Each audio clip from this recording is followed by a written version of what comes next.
Bismillahirrahmanirrahim. Assalamualaikum warahmatullahi wabarakatuh. Selamat malam. Apa kabar semuanya? Alhamdulillah, hari ini kita bertemu kembali di perkuliahan pertemuan ke-14. Nah, yang mana pertemuan ke-14 ini ialah pertemuan terakhir ya. Pertemuan terakhir, dan nanti kita akan melakukan UAS ya, UAS online. Nah, hari ini juga ada kuis ya, ada kuis. Nanti saya submit di Aidu. Nah, saya kirim lewat Aidu, ada kuis, dan nanti kisi-kisi dikirim ya lewat WA, kisi-kisinya.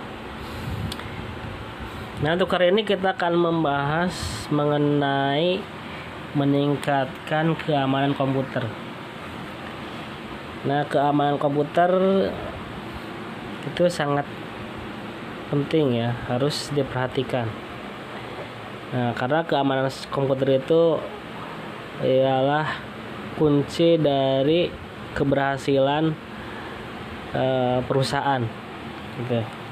Atau kunci keberhasilan seorang IT.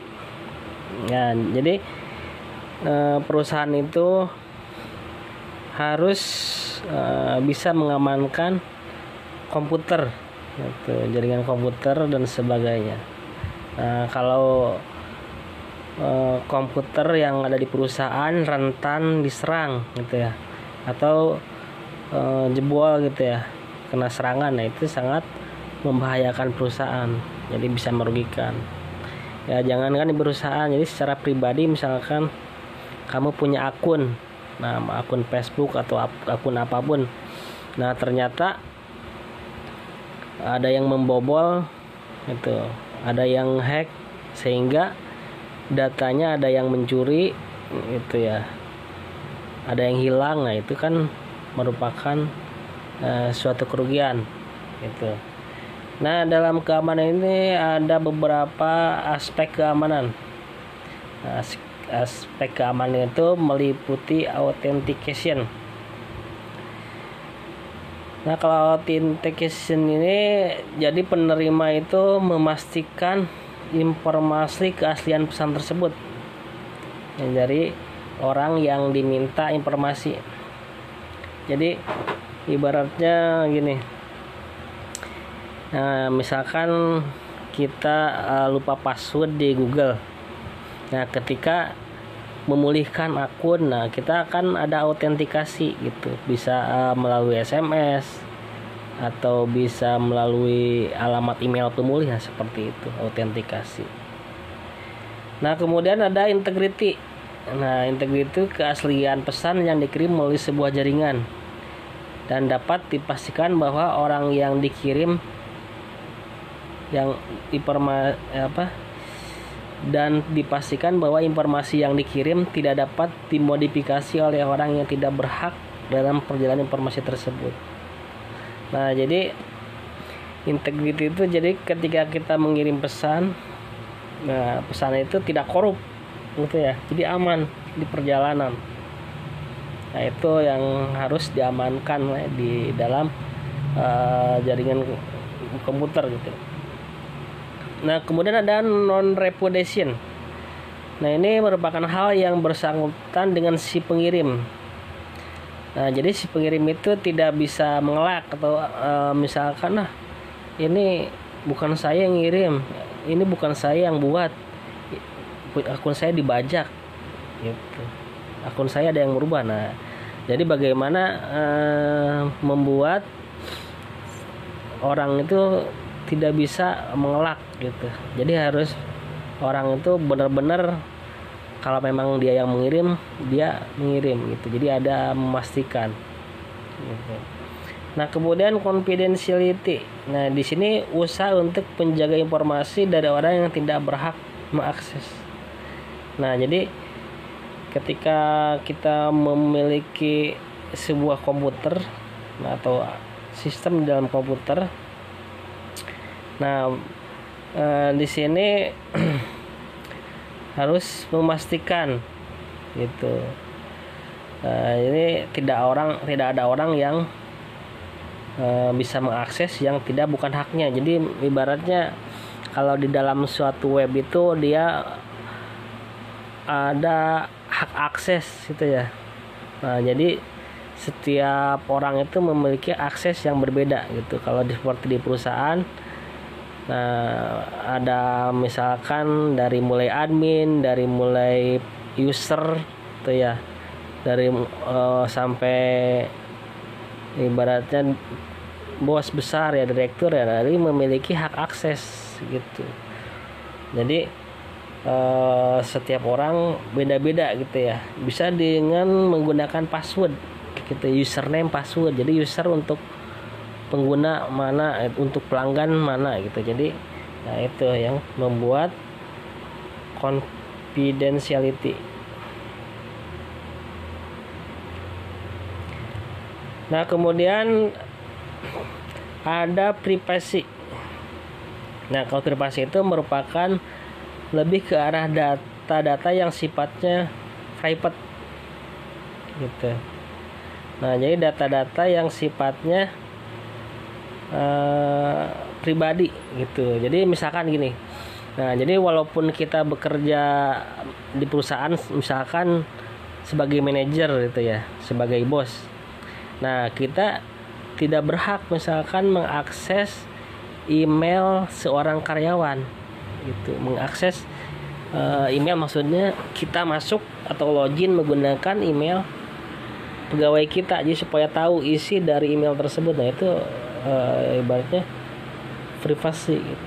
Seperti halnya handphone misalkan, mentang-mentang udah akrab gitu ya, main buka-buka aja gitu, main lihat-lihat aja isi WhatsApp segala chatting segala macam. Nah, itu tidak boleh, itu ibaratnya privacy itu pribadi. Jadi harus diamankan. Bagaimana orang tidak bisa mengakses langsung gitu ya. Jadi harus ada izin kalaupun mau mengakses.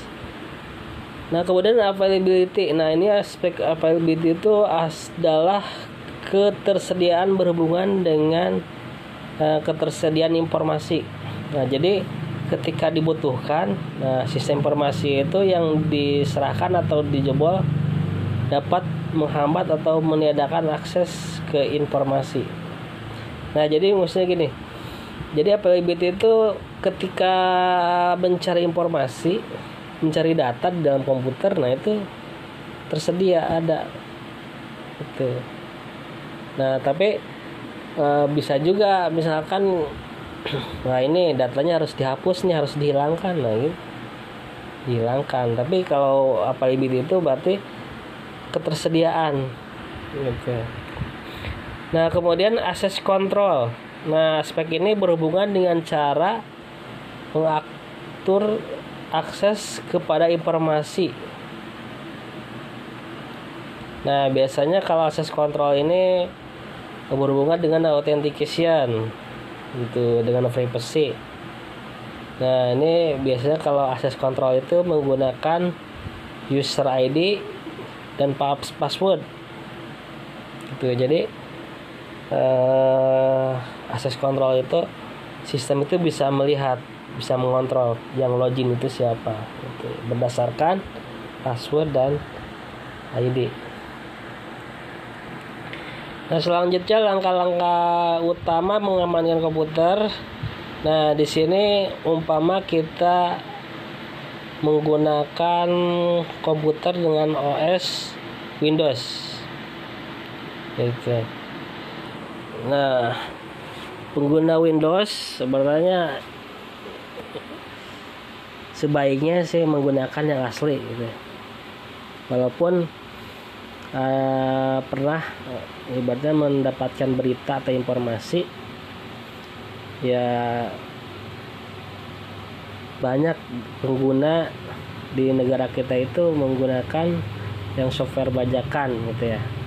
Ya karena mahalnya Windows gitu ya. Nah, tapi untuk keamanan sebaiknya menggunakan Windows yang asli gitu. Nah, kemudian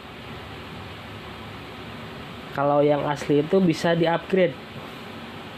Nah, kalau upgrade itu jadi umpama ada versi terbaru, nah langsung bisa di-upgrade melalui internet gitu. Jadi kalau yang bajakan di-upgrade bukannya bagus, malah jadi black, jadi hitam, rusak. Kalau di-upgrade malah error ya. Tapi kalau yang asli tambah bagus kalau di-upgrade. Ya diusahakanlah menggunakan Windows asli biar berkah. Nah selanjutnya setelah mengupgrade kita gunakan firewall. Nah firewall kan di Windows ada pengaturannya.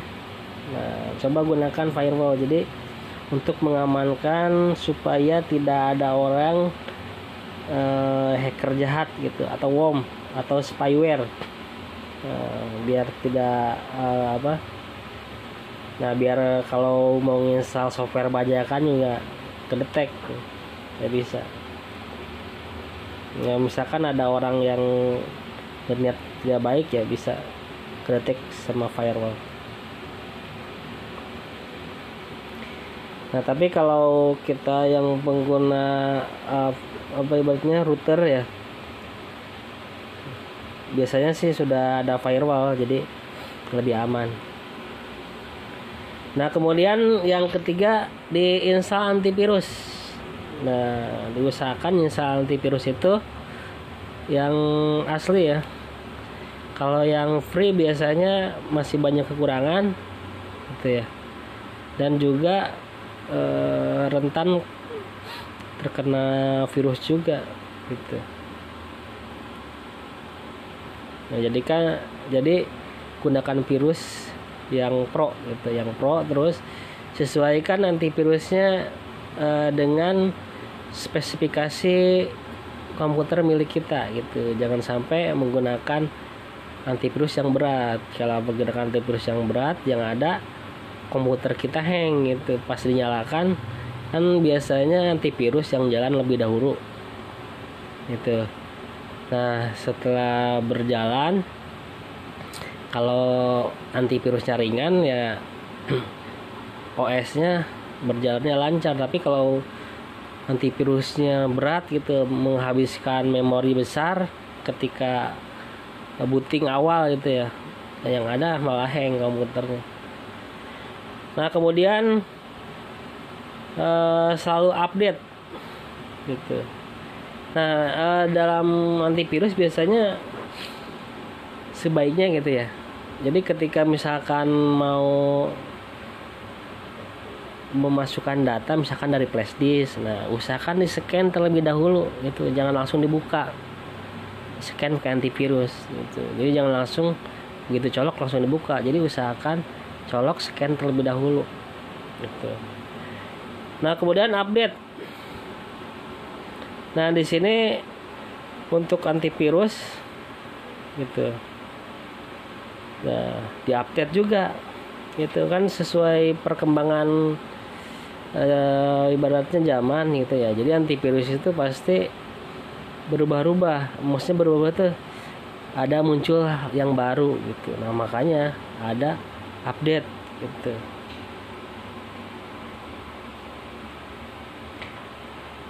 Nah kemudian mencegah spyware.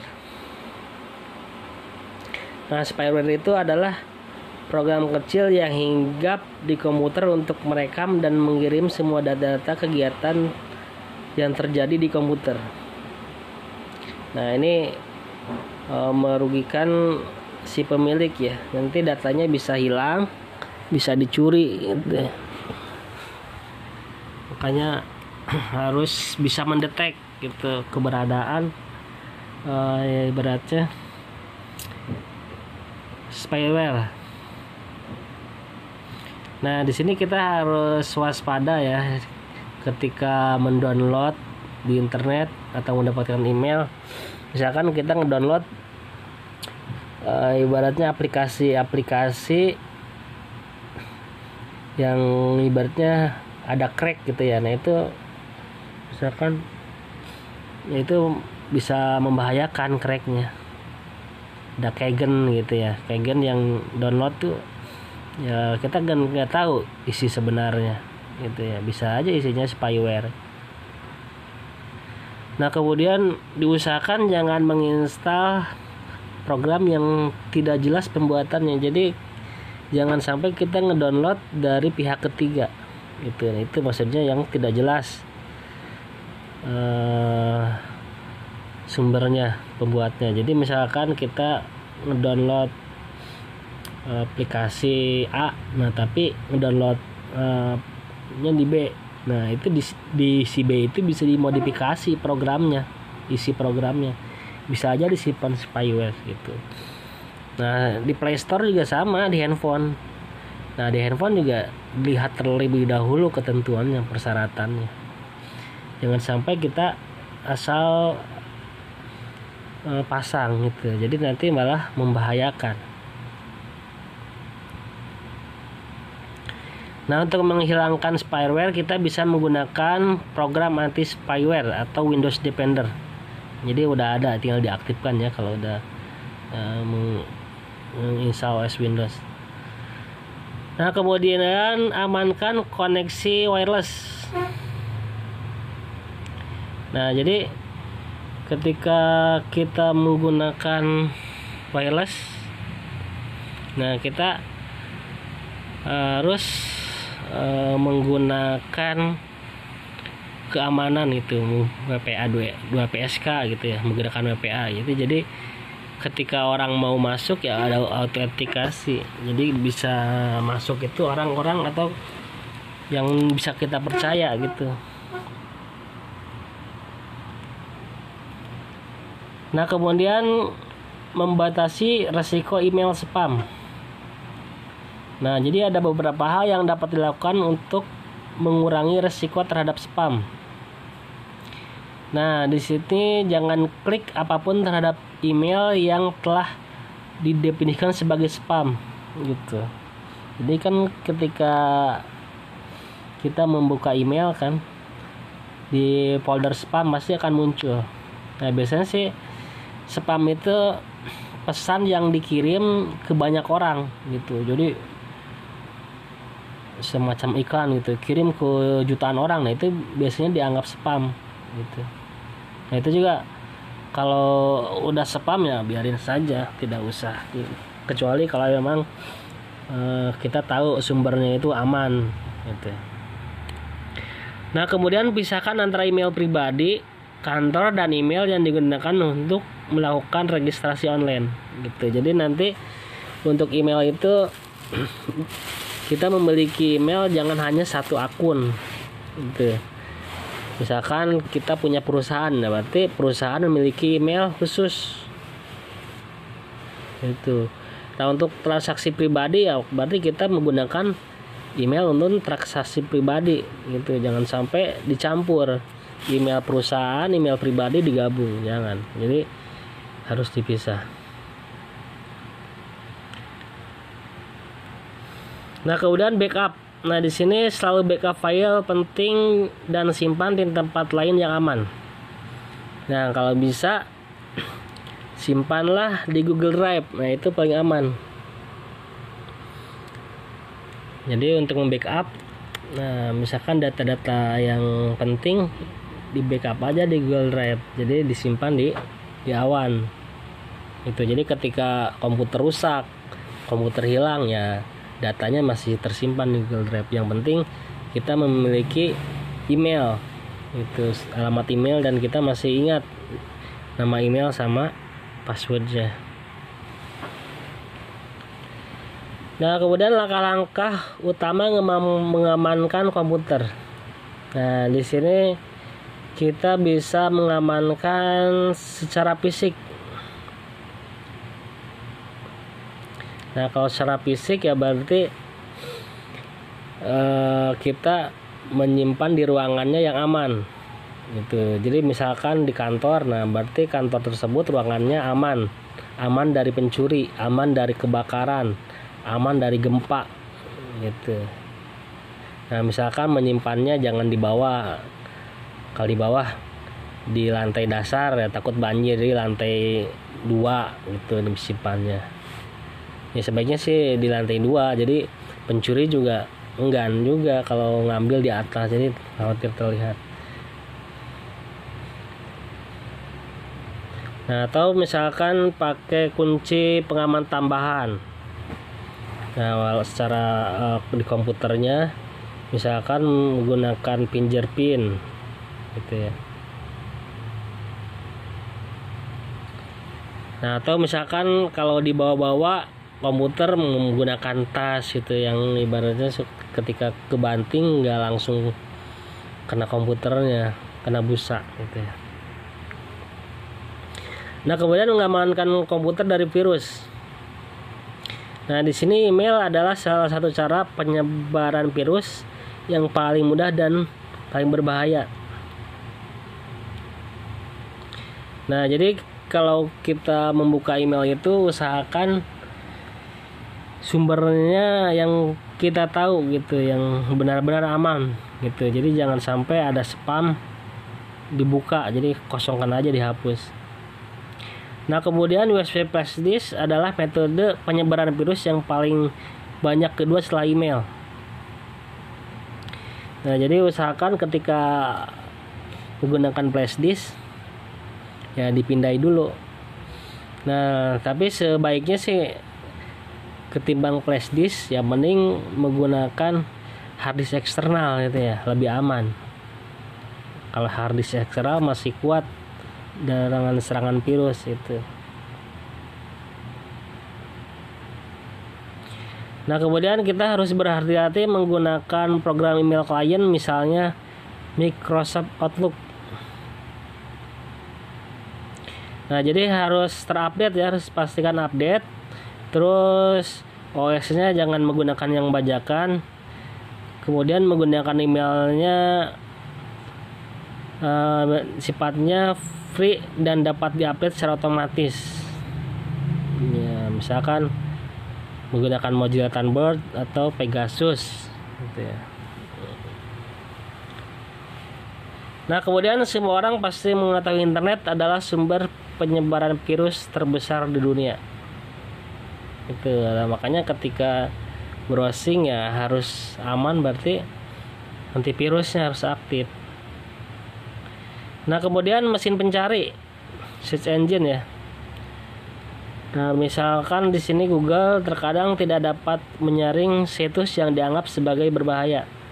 Nah, jadi kan Google mah hanya mencari gitu, mesin pencari. Jadi dia tidak memastikan kalau itu aman. Nah, kemudian install antivirus yang bisa kita percaya gitu. Nah, di sini ada beberapa ya yang bisa diinstal ya, sesuai ya kamu percaya gitu ya, yang benar-benar aman. Nah, kemudian jangan lupa install anti spyware juga ya. Nah, kemudian jangan sampai membuka lampiran yang disertakan dalam email attachmentnya ya, yang tidak diketahui. Nah, bisa gunakan disk atau DVD untuk menyimpan backup itu supaya tidak terinfeksi virus, atau bisa ke Google Drive ya. Nah, kemudian bisa mengatur untuk OS-nya update secara otomatis. Nah, kemudian ketika kita mendownload program yang berada di situs virus, jadi pastikan antivirus kita terpasang dan terupdate itu.